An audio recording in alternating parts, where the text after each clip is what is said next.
The next topic is 3 kinds of statistics.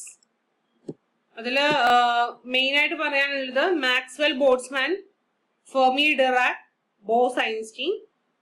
Classical പാർട്ടിക്കിൾസിന് apply ചെയ്യുന്ന സ്റ്റാറ്റിസ്റ്റിക്സിനാണ് മെയിൻ ആയിട്ട് മാക്സ്വെൽ ബോൾട്സ്മാൻ സ്റ്റാറ്റിസ്റ്റിക്സ് എന്ന് പറയുന്നത്. അത് ക്വാണ്ടം മെക്കാനിക്കൽ ആകുമ്പോൾ 2 ടൈപ്പ് ആയിട്ടാണ് പറയുന്നത്. ഹാഫ് ഇന്റഗ്രൽ സ്പിൻസും ഇന്റഗ്രൽ സ്പിൻസും വരുന്നത്. ഹാഫ് ഇന്റഗ്രൽ സ്പിൻ വരുന്നതിന് ഫെർമിയോൺസ് എന്നും ഇന്റഗ്രൽ സ്പിൻസ് വരുന്നതിന് ബോസോൺസ് എന്നുമാണ് പറയുന്നത്.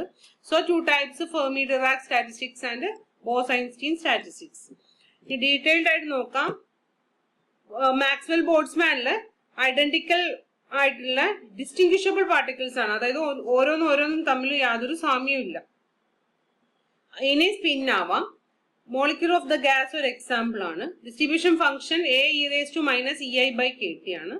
എ എന്ന് പറഞ്ഞാൽ ഒരു കോൺസ്റ്റന്റ്, EI എന്ന് പറഞ്ഞാൽ ith സ്റ്റേറ്റിലുള്ള എനർജീനാണ് EI എന്ന് പറയുന്നത്. K Boltzmann constant and T is the temperature.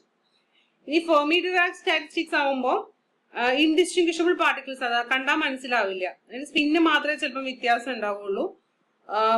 4 quantum numbers ഉണ്ട് എന്ന് അറിയാം നമുക്ക്. N principal quantum number, azimuthal quantum number, spin quantum number, അതുപോലെ 4 ഉണ്ടല്ലോ മാഗ്നറ്റിക് ക്വാണ്ടം നമ്പർ. അപ്പൊ ഇതില് ഏതെങ്കിലും ഒന്നൊക്കെ വ്യത്യാസം ഉണ്ടാവുള്ളൂ. അപ്പൊ പെട്ടെന്ന് നമുക്ക് എന്ത് ചെയ്യാൻ പറ്റില്ല, ഡിസ്റ്റിങ്വിഷ് ചെയ്യാൻ പറ്റില്ല. അങ്ങനെയുള്ള പാർട്ടിക്കിൾസിലാണ് ഫെർമി ഡിറാക് വരുന്നത്. ഹാഫ് ഇന്റഗ്രൽ സ്പിന്നാണ്, ഹാഫ് മൈനസ് ഹാഫ് ഒക്കെയാണ് സ്പിന്ന് വരുന്നത്. പോളിസ് എക്സ്ക്ലൂഷൻ പ്രിൻസിപ്പിൾ ഇവർ ഒബേ ചെയ്യും. ഒബേ ചെയ്യുന്ന പറഞ്ഞാല് ഒരേ സമയത്ത് 2 ഇലക്ട്രോൺസ് ഇൻ ആറ്റത്തിന് ഈ 4 ക്വാണ്ടം നമ്പേഴ്സും സെയിം ആയിട്ട് വരില്ല. ഞാൻ എക്സാമ്പിൾ പറയുകയാണെങ്കിൽ 2 ഇലക്ട്രോൺസിന് എടുക്കുക. 2 ഇലക്ട്രോൺസില് ചിലപ്പോൾ 4 ക്വാണ്ടം നമ്പേഴ്സിന് 3 എണ്ണം ഒരേപോലെ ആയിരിക്കും. പക്ഷെ ഒന്നിന്റെ സ്പിന്ന് അപ്പ് ആണെങ്കിൽ മറ്റേന്റെ സ്പിന്ന് ഡൗൺ ആയിരിക്കും. അപ്പൊ ഇവരെ ഒബേ ചെയ്തിട്ടാണ് എന്ത് ചെയ്യാന്ന് വെച്ചിട്ടുണ്ടെങ്കിൽ പാർട്ടിക്കിൾസ് സ്റ്റേ ചെയ്യുക ഒരു എനർജി സ്റ്റേറ്റിൽ. അതിനാണ് എന്തെന്ന് പറഞ്ഞാൽ ഫെർമി ഡിറാക് സ്റ്റാറ്റിസ്റ്റിക്സ് എന്ന് പറയുന്നത്. ഇതിൽ മെയിൻ ആയിട്ട് നമുക്ക് ഡീറ്റെയിൽഡ് ആയിട്ട് പഠിക്കാനുണ്ട്. എന്താണ് സ്റ്റാറ്റിസ്റ്റിക്സ്, എങ്ങനെയാണ് ഇലക്ട്രോൺസിന്റെ അറേഞ്ച്മെന്റ് ഒക്കെ ഡീറ്റെയിൽഡ് നമുക്ക് പഠിക്കാനുണ്ട്. എക്സാമ്പിൾസ് വരുന്നത് ഇലക്ട്രോൺസ്, പോസിട്രോൺസ്, പ്രോട്ടോൺസ്, ന്യൂട്രോൺസ് ഒക്കെ എക്സാമ്പിൾ ആണ്. ഇതിന്റെ ഡിസ്ട്രിബ്യൂഷൻ ഫംഗ്ഷൻ എന്ന് പറഞ്ഞാൽ 1/e⁻α + ei/kT + 1 ആണ്. ഓക്കെ, 1/e⁻α + ei/kT + 1 ആണ് എന്തിന് വരുന്നത്, ഫെർമിയോൺസ് വരുന്നത്. ആൽഫ എന്ന് പറഞ്ഞാൽ കെമിക്കൽ പൊട്ടൻഷ്യൽ ആണ്. നമുക്ക് ഡീറ്റെയിൽ ആയിട്ട് സ്റ്റഡി ചെയ്യാനുണ്ട്, അപ്പൊ നോക്കാം. ഇനി ബോസ്-ഐൻസ്റ്റീൻ സ്റ്റാറ്റിസ്റ്റിക്സ് വരുമ്പോൾ ഇതും ഐഡന്റിക്കൽ ആണ്, പക്ഷെ 0 ഓർ ഇന്റഗ്രൽ സ്പിൻ ആണ്. 0 ആവാം, 1, 2, 3 അങ്ങനെയാണ് സ്പിന്ന് വരുന്നത്. പോളിസ് എക്സ്ക്ലൂഷൻ പ്രിൻസിപ്പിൾ ഇത് ഒബേ ചെയ്യുന്നില്ല. അപ്പൊ ഒരേപോലെ ബിഹേവിയർ ഉള്ള ബോസോൺസ് ആ ഒരു സ്റ്റേറ്റിൽ നിൽക്കാൻ പറ്റും. അതാണ് അതിന്റെ മീനിങ് വരുന്നത്. പിന്നെ എക്സാമ്പിൾസ് ആയിട്ട് mesons, photons, phonons, alpha particles, neutrons et cetera ഒക്കെ എക്സാമ്പിൾസ് വരുന്നത്.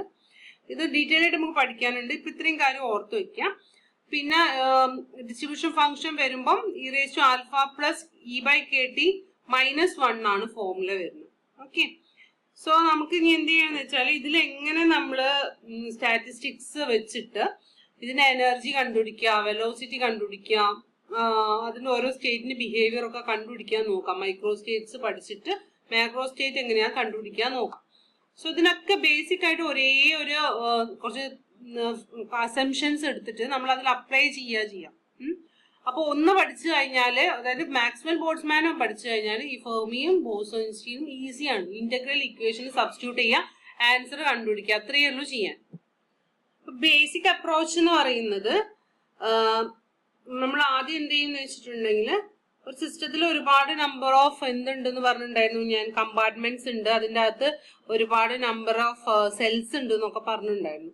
അപ്പൊ ഇതിൽ നമ്മൾ ടോട്ടൽ എനർജി E എന്ന് പറയുന്നത് ഒരു കോൺസ്റ്റന്റ് ആക്കി എടുക്കും. Total number of particles same ആയിട്ട് എടുക്കും. പിന്നെ ഇത് എന്ന് പറഞ്ഞ പ്രോബബിലിറ്റി ആയിരുന്നു അല്ലെ, ഒമേഗ എന്ന് പറഞ്ഞ പ്രോബബിലിറ്റി ഡിറ്റർമിൻ ചെയ്യുന്നതായിരുന്നു. നമ്പർ ഓഫ് മൈക്രോ സ്റ്റേറ്റ്സ് ആയിരുന്നു. ഓക്കെ, സോ അപ്പോൾ d(ln of omega) നമ്മൾ 0 ആണെന്ന് കൺസിഡർ ചെയ്യും. അപ്പൊ ഒരു അസംഷൻസ് ആണ്. പിന്നെ n കോൺസ്റ്റന്റ് ആയതുകൊണ്ട് dn 0 ആണ്. അതുപോലെ ഈ കോൺസ്റ്റന്റ് ആയതുകൊണ്ട് ഇയില് ഒരുപാട് പാർട്ടിക്കിൾസ് ഉണ്ട്. അപ്പം EI NI എന്ന് പറഞ്ഞ് എടുക്കാൻ കാരണം എന്താ വെച്ചാൽ ഒരു EI ഒരു കുറച്ച് പാർട്ടിക്കിൾസ് ഉണ്ടാവും EI ഉള്ള, അതായത് N1 പാർട്ടിക്കിൾസ് ഉണ്ടാവും E1 ഉള്ള, അതുപോലെ N2 ഉണ്ടാവും E2 ഉള്ള. അപ്പൊ എല്ലാത്തിനും കൂടി സം എടുക്കണം. എത്ര ഉണ്ടോ അതേ into energy is A constant. അങ്ങനെ ഒരു അസംഷൻ ആണ് വരുന്നത്. അപ്പൊ അതിന്റെ ഡെറിവേറ്റീവ് എന്തായിരിക്കും? 0 ആയിരിക്കും. ഇത് കോൺസ്റ്റന്റ് ആണെങ്കിൽ ഇതിന്റെ ഡെറിവേറ്റീവ് 0 ആയിരിക്കും. അപ്പൊ ഈ അസംഷൻസ് എടുക്കുമ്പോൾ നമുക്ക് അവസാനം എന്ത് കിട്ടും എന്ന് വെച്ചാൽ എൻ ഓഫ് ഇ എന്ന് പറഞ്ഞാല്, അതായത് number of particles in an energy state between E and E plus D E, അങ്ങനെയാണ് എൻ പറയുന്നത്. എൻ ഓഫ് ഇ എന്ന് പറഞ്ഞാൽ നമ്പർ ഓഫ് പാർട്ടിക്കിൾസ് എന്ന് മാത്രം ഓർത്ത് വെക്കുക.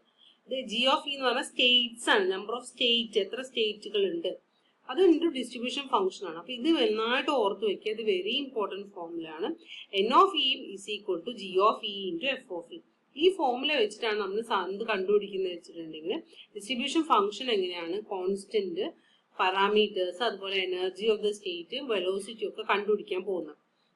എൻ ഓഫ് ഇ എന്ന് പറഞ്ഞാൽ number of particles having energy E എന്ന് പറയുന്ന, ജി എന്ന് പറഞ്ഞാൽ സ്റ്റേറ്റ്സ് ആണ്. അത് ഒരുപാട് സ്റ്റേറ്റ് ഉണ്ടാവും, 1, 2, 3 എന്നൊക്കെ പറഞ്ഞ ക്വാണ്ടം മെക്കാനിക്കൽ സ്റ്റേറ്റ്സ് അറിയാലോ അല്ലെ.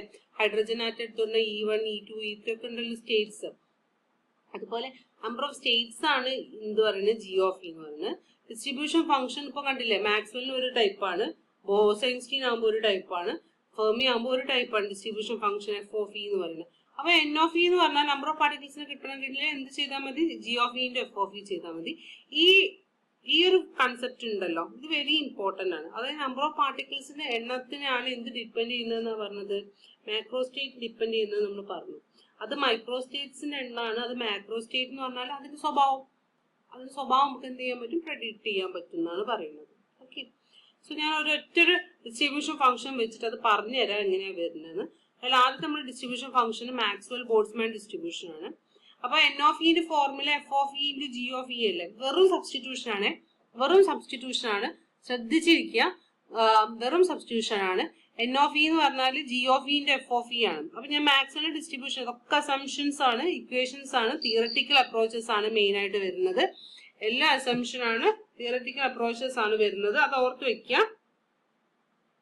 ഇവിടെ F of E into G of E ആണ്. അപ്പൊ എഫ് ഓഫ് ഇ ഞാൻ സബ്സ്റ്റിറ്റ്യൂട്ട് ചെയ്തു, ജി ഓഫ് ഇ അവിടെ തന്നെ വെച്ചു. ജി ഓഫ് ഇ ഒക്കെ എനിക്ക് കണ്ടുപിടിക്കണം, ഒന്നും എനിക്കറിയില്ല, ഇതിലൊന്നും എനിക്കറിയില്ല, അതൊക്കെ ഞാൻ ഓരോന്ന് ഡിറൈവ് ചെയ്ത് കൊണ്ടുവരിക ചെയ്യുന്നത്. സോ അതിന് വേണ്ടിയിട്ട് അത് ഞാൻ അവിടെ തന്നെ വെച്ചു. അതായത് എൻ ഓഫ് ഇ ഡി, അതായത് ഇന്റെയും ഡി പ്ലസ് ഇന്റെയും ഇടയിലുള്ള നമ്പർ ഓഫ് പാർട്ടിക്കിൾസിന്റെ എണ്ണം കിട്ടണമെങ്കിൽ ഞാൻ ഡി കൊണ്ട് മൾട്ടിപ്ലൈ ചെയ്തു, കണ്ടോ, ഇവിടെയും ഡി എടുത്തു. ഇനി ഞാൻ എന്ത് ചെയ്യാൻ പോവാണ്, ജി ഓഫ് ഇ ആദ്യം കണ്ടുപിടിക്കാൻ പോവാണ്. എന്നിട്ട് എനിക്ക് എ കണ്ടുപിടിക്കണം, എന്നിട്ട് ഈ ഇക്വേഷനിൽ അത് സബ്സ്റ്റിറ്റ്യൂട്ട് ചെയ്ത് വെക്കണം. എന്നിട്ട് ടോട്ടൽ എനർജി കണ്ടുപിടിക്കണമെങ്കിൽ ഇന്റഗ്രേറ്റ് ചെയ്താൽ മതി. ഓക്കെ, സോ ഞാൻ ആദ്യം എന്ത് ചെയ്യണം, ജി ഓഫ് ഇ കണ്ടുപിടിക്കണം, സ്റ്റേറ്റ്സുകളുടെ എണ്ണം കണ്ടുപിടിക്കണം. അപ്പൊ അതിന് എനിക്ക് അറിയുന്ന ഒറ്റ ഫോർമുല എന്താ വെച്ചാല്, പി ഓഫ് ഇന്റെ ഫോർമുല എനിക്കറിയാം. നമ്പർ ഓഫ് സ്റ്റേറ്റ്സ് കണ്ടുപിടിക്കാൻ ആദ്യം ഒരു ഫോർമുല ഉണ്ടായിരുന്നു, ഇൻ ബിറ്റ്വീൻ മൊമെന്റം സ്പേസിൽ കണ്ടുപിടിക്കാൻ ഇങ്ങനൊരു ഫോർമുല ഞാൻ ഉണ്ടാക്കി വെച്ചിട്ടുണ്ടായിരുന്നു. അതായത് 6 integral D X D P D P X D, ഇങ്ങനെ ഒരു ഫോർമുല ഞാൻ ഉണ്ടാക്കി വെച്ചിട്ടുണ്ടായിരുന്നു. ഇതിൽ ഡി എക്സും ഡി വൈയും ഡി സെഡും വി ആണ്, വോളിയം ഓഫ് ദ സ്പേസ് ആണ്, വേസ്റ്റ് സ്പേസ് ആണ്. അപ്പൊ അതും എനിക്കറിയാം. ബാക്കി ഇന്റഗ്രേറ്റ് ചെയ്തിട്ടുണ്ടെങ്കിൽ എനിക്ക് ഇതിന്റെ ഫോർമുല കിട്ടും. ഓക്കെ, ഇതിന്റെ ഫോർമുല കിട്ടിക്കഴിഞ്ഞാൽ പീനെ ഇവിടെ മാറ്റിയിട്ട് അതിലുള്ള പീനെ ഞാൻ ഇയിലേക്ക് സബ്സ്റ്റിറ്റ്യൂട്ട് ചെയ്താൽ മതി. അപ്പൊ എനിക്ക് ജി ഓഫ് ഇ ഡി കിട്ടും. ഓക്കെ, സോ ഞാൻ ഇതിനെ ഇന്റഗ്രേറ്റ് ചെയ്യാൻ വേണ്ടി നമ്മൾ ആ സ്പേസ് ഉണ്ടായിരുന്നല്ലോ, 6 ഡയമെൻഷൻ സ്പേസ് ഉണ്ടായിരുന്നല്ലോ, ആ സ്പേസ് ഞാൻ എടുത്തു. ഓക്കെ, ഇതിൽ എന്ത് ചെയ്യാന്ന് വെച്ചാൽ ഇത് വോളിയം എലമെന്റ് അല്ലേ, അപ്പൊ ഞാനൊരു സ്പിയർ ആയിട്ട് എടുത്തു അല്ലെ. ഔട്ടർ മോസ്റ്റ് ഒരു വോളിയം ഉണ്ടാവും, അതുപോലെ ഇന്നർ മോസ്റ്റും ഉണ്ടാവും. അപ്പൊ ഞാൻ എന്ത് ചെയ്തു, അത് 4/3 പൈ പി ക്യൂബ്, അതിൽ പി എന്ന് പറഞ്ഞാൽ പി പ്ലസ് ഡി പി അല്ലേ, cube minus 4/3 pi P cube വരും. ഇത് ഡി പി പ്ലസ് ചെയ്തത് മൈനസ് ചെയ്തു. എന്നിട്ട് ഞാൻ അതിനെന്ത് ചെയ്തു, സോൾവ് ചെയ്തു. ഓക്കെ, ഞാൻ എ പ്ലസ് ബി ഹോൾ ക്യൂബിന്റെ ഫോർമുല വെച്ച് അതിനെ ഞാൻ സോൾവ് ചെയ്തു, സിംപ്ലിഫൈ ചെയ്തപ്പോൾ എനിക്ക് എന്ത് കിട്ടിയെന്ന് വെച്ചാൽ ഇങ്ങനെ ഒരു ഇക്വേഷൻ കിട്ടി. അപ്പൊ ഞാൻ higher powers of D P D P സ്ക്വയർക്ക് ഞാൻ ക്യാൻസൽ ചെയ്യാണ്, എനിക്ക് ഡി പിന്റെ ടേംസിൽ മാത്രം കിട്ടിയാൽ മതി. സോ ഞാനത് സിംപ്ലിഫൈ ചെയ്തപ്പോൾ എനിക്ക് എന്ത് കിട്ടിയെന്ന് വെച്ചാൽ ജി ഓഫ് പി ഡി പിക്കുള്ള formula 4πp² dp by h0 cube. h0 ക്യൂബിന് വി ഓൾറെഡി ഉണ്ടായിരുന്നു. 4πp² dp ആണ് നമ്മൾ കിട്ടിയത്. അത് ഇന്റഗ്രേറ്റ് ചെയ്ത് കഴിഞ്ഞപ്പോൾ കിട്ടിയതാണ്. Very important formula. ഈ ഫോർമുല എന്താണ് ചോദിക്കുന്നത്, നമ്പർ ഓഫ് സ്റ്റേറ്റ്സിനെ കണ്ടുപിടിക്കാനുള്ള ഫോർമുലയാണ്. പിയും ഡി പിന്റെ ഇടയിലുള്ള നമ്പർ ഓഫ് സ്റ്റേറ്റ്സിനെ കണ്ടുപിടിക്കാനുള്ള formula G of P D P ആണ്. 4πp² dp. ഇതന്നെ കാൽക്കുലേറ്റ് ചെയ്യാൻ പ്രോബ്ലം ചിലപ്പോൾ ചോദിക്കും കേട്ടോ, ഡയറക്റ്റ് ആയിട്ട് 4πp² dp v/h³. ഇനി ഞാൻ ഇതിനെന്ത് ചെയ്യാൻ, G of E D A ആണല്ലോ എനിക്ക് കണ്ടുപിടിക്കേണ്ടത്. അപ്പൊ ഞാൻ പീനെ എന്താക്കിയാൽ മതി, ഇതിലുള്ള പീനെ മുഴുവൻ ഇയിലാക്കി ജി ഓഫ് ഇ ഡി കിട്ടും എനിക്ക്. അത് കിട്ടാൻ വേണ്ടി എന്ത് ചെയ്യാൻ, ഞാൻ ക്ലാസിക്കൽ പാർട്ടിക്കൽ എനർജി എന്ന് പറഞ്ഞാൽ p² /2m ആണ് അല്ലെ. ഹാഫ് എം വി സ്ക്വയർ ആണ്. അപ്പോൾ പി എന്ന് പറഞ്ഞാൽ എം വി അല്ലേ, അതിൽ പി സ്ക്വയർ ബൈ 2m ആണ് എന്തെന്ന് പറയുന്നത് എനർജി എന്ന് പറയുന്നത്. അപ്പൊ അതിന് പിയെ കിട്ടാൻ ഞാൻ എന്ത് ചെയ്യുന്നത് റൂട്ട് ഓഫ് 2me സബ്സ്റ്റിറ്റ്യൂട്ട് ചെയ്താൽ മതി. ഞാൻ ആ ഇക്വേഷനിൽ എന്ത് ചെയ്യാം, മുകളിൽ കിട്ടിയില്ലായിരുന്നില്ലേ 4πp², ഈ പീനൊക്കെ മാറ്റുക, പീനൊക്കെ മാറ്റിയിട്ട് ഞാൻ ഈന്റെ ടേംസിലേക്ക് ആക്കി എഴുതി, ഞാൻ അതിനെ സിംപ്ലിഫൈ ചെയ്തിട്ട് ഇങ്ങനെ ഒരു ഫോർമുലയിലേക്ക് എത്തിച്ചു. 4 2 2π, ഈ എം ഒക്കെ ഉണ്ടല്ലോ ഒക്കെ സബ്സ്റ്റിറ്റ്യൂട്ട് ചെയ്തതാണ്. m⁻³ e⁻1/2 mvde/h⁻³ എന്നുള്ള ഫോമിലേക്ക് ആക്കി. എന്നിട്ട് ഞാൻ ആ g of e കൊണ്ടുപോയിട്ട് നമ്മൾ n of e സബ്സ്റ്റിറ്റ്യൂട്ട് ചെയ്തു. ഇനി ഇവിടെ ഒരു a എന്നാണ് കോൺസ്റ്റന്റ് ഉണ്ട്, അതിന് എനിക്ക് കണ്ടുപിടിക്കണം. ഓക്കെ, അതിന് ഞാൻ കണ്ടുപിടിക്കുക സബ്സ്റ്റിറ്റ്യൂഷൻ മാത്രമേ ഉള്ളൂ, വലിയ ഇക്വേഷൻ ആണെന്ന് വിചാരിച്ചിട്ട് വിടണ്ട, സബ്സ്റ്റിറ്റ്യൂഷൻ മാത്രമേ ഉള്ളൂ, സബ്സ്റ്റിറ്റ്യൂഷൻ ചെയ്ത് നോക്കുക. ഓക്കെ, ഒരു പ്രാവശ്യം ചെയ്ത് നോക്കിയാൽ തന്നെ കിട്ടും. അതിൽ എ എനിക്ക് കണ്ടുപിടിക്കണം. എനിക്ക് എന്ത് ചെയ്താൽ മതി, ഈ total number of particles infinity വരെ 0 to ∞ വരെയാണ് ഞാൻ കൺസിഡർ ചെയ്യാണ്. അപ്പോൾ 0 to ∞ വരെ ഇന്റഗ്രേറ്റ് ചെയ്യാം. ഇന്റഗ്രേറ്റ് ചെയ്യുമ്പോൾ മുഴുവൻ കോൺസ്റ്റൻസിന് മുഴുവൻ ഞാൻ പുറത്തേക്ക് എടുത്തു കേട്ടോ, ഒക്കെ കോൺസ്റ്റൻസ് ആണ്, കോൺസ്റ്റൻസിന് മുഴുവൻ ഞാൻ പുറത്തേക്ക് എടുത്തു. ഈയിലാണ് ഇന്റഗ്രേഷൻ വരുന്നത്. ഇന്റഗ്രേഷൻ വന്നപ്പോൾ ഞാൻ എന്ത് ചെയ്യാണ്, എന്താ ചെയ്യുന്നത് വെച്ചാല് ഏനെ ഈല് ഇങ്ങനെ ഒരു ഇന്റഗ്രൽ ഫോമുല വരുന്നത്, അതായത് 0 to ∞ e⁻1/2 e⁻e/kT dE. Very important. ഈ ഒരു ഇക്വേഷൻ പഠിച്ചു കഴിഞ്ഞാൽ സ്റ്റാറ്റിസ്റ്റിക്കൽ മെക്കാനിക്സിൽ ഇനി വേറെ ഒന്നും പഠിക്കണ്ട, ഈ ഒരു ഇക്വേഷൻ ബൈ ഹാർട്ട് ചെയ്യാം. അതാണ് അതിനെ നമുക്ക് ഡയറക്റ്റ് ആയിട്ട് ഇക്വേഷൻ എന്ത് ചെയ്യുക, സ്റ്റാൻഡേർഡ് ഇന്റഗ്രൽ ഉണ്ട്, അതായത് 0 to ∞ x⁻n e⁻ax dx എന്ന് പറഞ്ഞാൽ n ഫാക്ടോറിയൽ ഇൻറ്റു a⁻n−1 ആണ്. അപ്പൊ എന്ത് ചെയ്യുന്ന വെച്ചാൽ ഹാഫ് ഫാക്ടോറിയൽ ബൈ ഹാർട്ട് ചെയ്തോളാം. ഹാഫ് ഫാക്ടോറിയൽ എന്ന് പറഞ്ഞാൽ √π/2 ആണ്, അതിവിടെ കൊടുത്തു. 1/kT ⁻³ കിട്ടും. അത് നേരെ അവിടെ സബ്സ്റ്റിറ്റ്യൂട്ട് ചെയ്യുക, എന്റെ വാല്യൂ അതിൽ കണ്ടുപിടിക്കുക. എന്റെ വാല്യൂ കണ്ടുപിടിച്ചിട്ട് എന്നിൽ കൊണ്ടുപോയി കൊടുക്കുക. നമ്മളെ അത്രേ ചെയ്തിട്ടുള്ളൂ. എന്റെ വാല്യൂ ഡയറക്റ്റ് ഇന്റഗ്രേഷൻ സബ്സ്റ്റിറ്റ്യൂഷൻ ചെയ്യുക, എന്റെ വാല്യൂ അതിൽ കൊണ്ടു കൊടുക്കുക. അപ്പൊ എയും കിട്ടി, g of eയും കിട്ടി, അതിലുള്ള ബാക്കിയുള്ള പാരാമീറ്ററും കിട്ടി അല്ലെ. f of eയിൽ a ആയിരുന്നു കണ്ടുപിടിക്കേണ്ടത്, പിന്നെ g of eയും അതും കണ്ടുപിടിച്ചു കഴിഞ്ഞു. അപ്പൊ സോ ഇത് ഈ ഇക്വേഷൻ ആണ് എന്തെന്ന് പറയുന്നത്, n of e dയിൽ കിട്ടുന്ന ഇക്വേഷൻ ആണ് എന്ത് പറയുന്നത്, Maxwell Boltzmann energy distribution law എന്നാണ് ഇതിന് പറയുന്നത്. n of e dE is equal to 2πn/πkT ⁻3/2 e⁻1/2 e⁻e/kT dE എന്നാണ് അതിന്റെ formula. This is known as the Maxwell. ഇതിങ്ങനെ തന്നെ എസ്സേ ചോദിക്കും കേട്ടോ, Maxwell Boltzmann energy distribution law എന്താണെന്നുള്ളത് പ്രൂവ് ചെയ്യാൻ ചോദിക്കും. ഓക്കെ, ഞാൻ എന്റെ ആവറേജ് എനർജി കണ്ടുപിടിക്കാനുള്ള ഫോർമുലയും കൂടെ ഒന്ന് കണ്ടുപിടിച്ചോട്ടെ. ഒന്നുമില്ല, ഇത് എന്റെ n of e dE ആയിരുന്നു, ഇതിനൂടെ ഞാൻ e എന്ത് ചെയ്യണം, മൾട്ടിപ്ലൈ ചെയ്ത് ഇന്റഗ്രേറ്റ് ചെയ്യുക അതേപോലെ തന്നെ. അപ്പൊ ഞാൻ ഈ ഇന്റഗ്രേറ്റ് ചെയ്യുമ്പോൾ e⁻3/2 വരും, നേരത്തെ 1/2 ആയിരുന്നു. അപ്പൊ ഇത് ഇതേപോലെ ഞാൻ ചെയ്തിട്ടുണ്ടെങ്കിൽ e⁻3/2 3/4 × √π × kT⁵5/2 വരും ഫോർമുല. അത് ഞാൻ സബ്സ്റ്റിറ്റ്യൂട്ട് ചെയ്ത് സിംപ്ലിഫൈ ചെയ്താൽ ഈ ആവറേജ് എനർജി എന്ന് പറഞ്ഞാൽ 3/2 RT എന്ന് കിട്ടും. അതായത് average energy is equal to 3/2 kT. അപ്പൊ എനിക്ക് എന്താണ്, ഞാൻ ക്ലാസിക്കൽ മെക്കാനിക്സിൽ ഒരു പാർട്ടിക്കിളിന്റെ എനർജി എന്ന് പറഞ്ഞിട്ടുണ്ടെങ്കിൽ 1 ഡയമെൻഷനിൽ ½ kT ആണ്, 3 ഡയമെൻഷൻ ആകുമ്പോൾ 3/2 kT ആണ്. അത് എനിക്ക് എന്ത് ചെയ്യാൻ പറ്റും, സ്റ്റാറ്റിസ്റ്റിക്കൽ മെക്കാനിക്സിൽ ഞാൻ തിയറി വെച്ച് എന്ത് ചെയ്തു, ഡിറൈവ് ചെയ്തു. അപ്പൊ ഈ ഡെറിവേഷൻ ഒന്ന് ചെയ്തു നോക്കണേ. എന്താ വെച്ചാൽ എങ്ങനെയാ വരുന്നതെന്ന് ഡയറക്റ്റ് ഡെറിവേഷൻ ആണ്, എന്തിനാണ് ഇന്റഗ്രൽ വരുന്നത് എന്നുള്ളതും കൂടി ഒന്ന് നോക്കുക. ഇത് നിങ്ങൾ പഠിച്ചിട്ടുണ്ടാവില്ല. 0 to ∞ x⁻n e⁻−ax dx എന്ന് പറഞ്ഞാൽ ഈ ഒരു ഇക്വേഷൻ മതി ഫുൾ ഫോർമുല ഡിറൈവ് ചെയ്യാൻ പറ്റും.